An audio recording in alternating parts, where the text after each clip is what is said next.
Well, the fire you've just been watching is in some ways a metaphor, maybe, for the broader decline of Christianity in Europe. That decline has been swift and full of unintended consequences.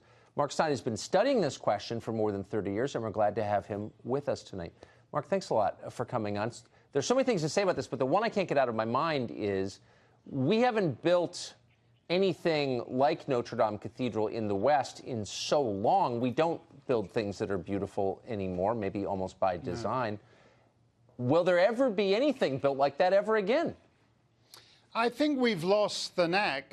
Notre Dame is about a 10-minute walk from the Pompidou Center, named for the late President Pompidou, and that is one of the ugly, like almost every modern building in Paris, that is one of the ugliest things you've ever seen. And when you go back 8.5 centuries to the time when this building began construction, it took a century for the first part of it to be completed. The men who set to work on this knew that they would not see it finished in their lifetime, but their sense of a transcendent meaning to life was so strong that the idea of building the most beautiful buildings to the glory of God, they took naturally in a way that we don't anymore.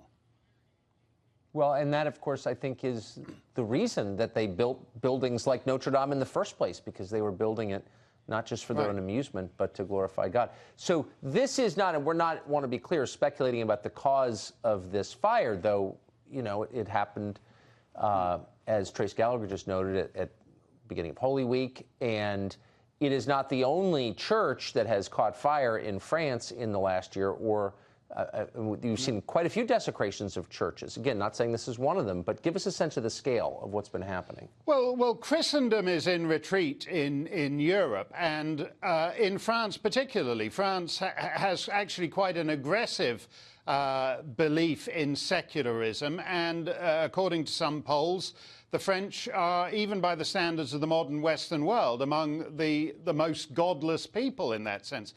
3 years ago, in that terrible summer that began with the Nice truck killings, and when it seemed as if the entire French state was unraveling, I went to Rouen Cathedral for the funeral of Père Hamel, the French priest who had his throat cut at Mass.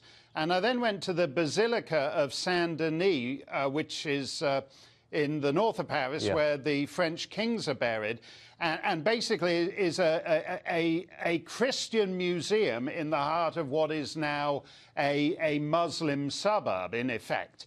There's no sense of Christianity outside the walls of that cathedral. And it was after that that I went to then Notre Dame, because you do have the sense that a living, breathing faith is just becoming actually a museum, an art gallery, a storage facility. And the French who were on the streets in tears this evening, on the streets of Paris, they're not mourning, I don't think they're mourning just history or architecture or art or culture. They're mourning something else. But what that something else, post-Christian France can't quite identify it. And that's really the conundrum. When Monsieur Macron says, oh, we're going to rebuild it for what? When people talk about, the heart of France has died, what is in the soul of France? What is this? Is it just a building, or is it something more? What's so interesting about Notre Dame specifically, as you well know, is that it was desanctified, de-Christianized during the French Revolution for a time, and was made a secular temple, but then it immediately reverted to what it always was, which was a Christian holy place. Do you think there's any hope that something like that will happen again in France?